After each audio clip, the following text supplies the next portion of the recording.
There you go. Jason, John Corrales, Boston Sports Journal. After the game was over, you and Jaylen had a long kind of embrace at half court. Can you share any of what that was and like kind of what was going through your mind at that moment? Just, showing the emotions of the game. Two guys that was excited, tired that, after the game, we're not necessarily saying like one more or anything like that. We're just saying however long it takes. Nobody's relaxed. Nobody is satisfied. But, just at that moment, just I told him I was proud of him, and he said the same thing, and that we got to keep fighting. We can't relax, and that was basically the conversation. Tim, in the back under the camera. Jason, Tim Reynolds with the AP. Kind of along those lines, I know you haven't gone through this, so you don't know what the next 2 days will be like, but how difficult do you envision it to make between now and Friday night seem normal, seem like there's just a game to play on Friday? Honestly, not too difficult. From the standpoint of last year, we were down 0-3 in the conference finals, and we really felt like, we were going to come back, and we almost did. We was a sprained ankle away from having like a real shot. So, we're not relaxing or anything like that. And, just not even focusing on winning on Friday or whatever, just however long it takes. That's our motto, just however long it takes, that's what it's going to take.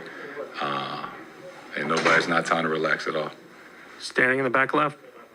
Valencia King, Real Talk Sports out of Dallas. Thank you for your time, Jason. If I could take you away from basketball for a moment. Father's Day is coming up on Sunday, and I know that's something that's very important to you. As you begin to face this obstacle of fighting for a title, what would you tell your son about facing obstacles and overcoming them?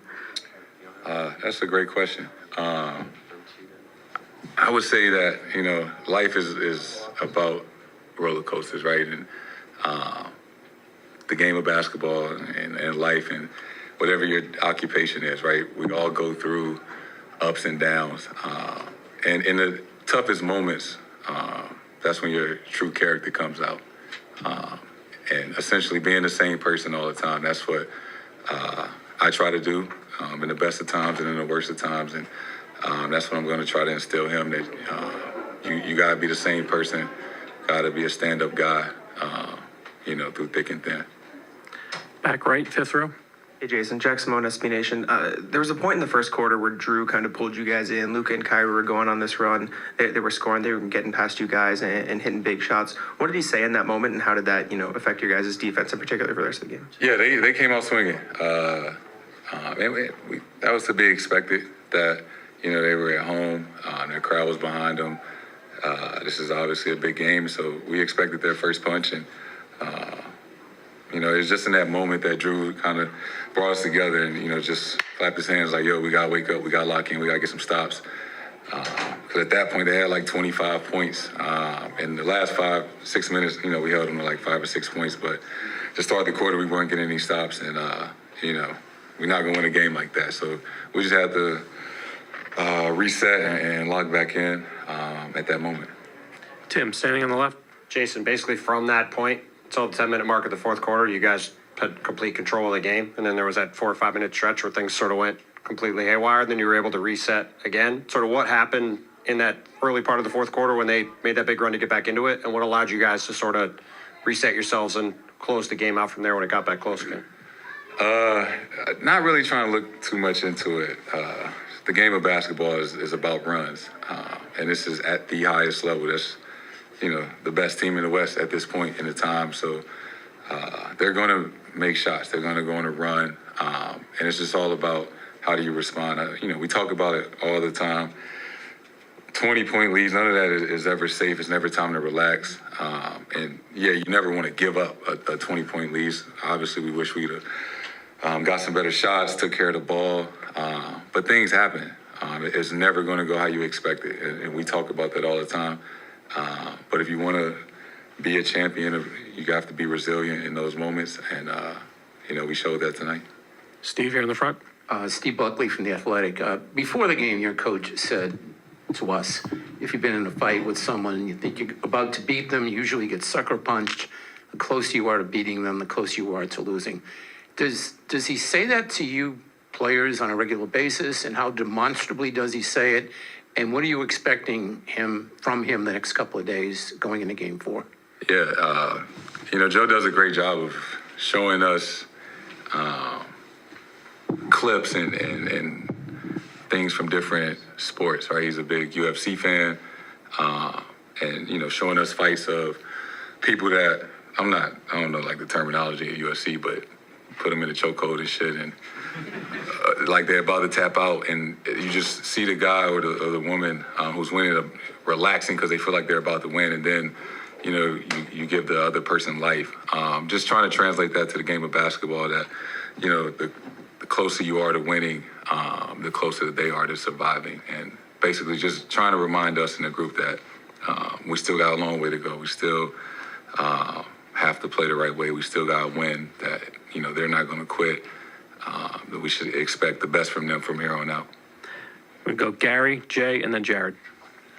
Jason, Gary Wash from Boston Globe. When they're making their run, and it could have been from the past, oh, here we go again. There's been some times at Game 4 against Golden State where guys were close. What mentality has changed where you and Jaylen both said, let's go get this. Let's make plays. Let's make buckets. Forget what happened in the last 6 minutes. Let's go be heroes. You just kind of alluded to it, that we've been in that situation. We've been in a close game where we were up, and we almost went up 3-1, and then they tied it. And experience is the best teacher, right? We learned from our mistakes. We learned from a team at the time that was better than us, that was, had been there and been over that hump, and mentally tougher at the time. And we've grown from that. We really have, and it was on display tonight. On your right, Jay. You were down 1 at halftime. Did you feel okay about that after the punch you guys took from Luka and Kyrie? And then what went into executing throughout the third quarter? Joe said you guys made a lot of first reads during that stretch. But what went into that as you kind of pulled away? Yeah, I got to watch the film, but that was some excellent basketball that we played to start the third, especially on the offensive end. I don't know how many possessions in a row that we got a great shot. We made most of them. We might have missed a few, but the way that we started the third quarter was incredible. And, everybody that was on that court, the mindset that we came out to start the third in our execution, we did a hell of a job in the start of the third quarter. Jared, last question on the right. Jared Weiss, The Athletic. Ever since Joe came on board, you guys have taken a ton of threes. And we've all been asking, is there such a thing as too many threes? And tonight, you took so many more threes in Dallas throughout the game that even as Luka and Kyrie were scoring, you were able to keep up. What did you think when Joe first came in and was like, we want to maximize our three-point shot margin? And how has that gotten you through a lot of tough times over the years to end up with these kind of wins? Yeah, and I don't know if it's as cut and dry as we just need to shoot a lot of threes. But with the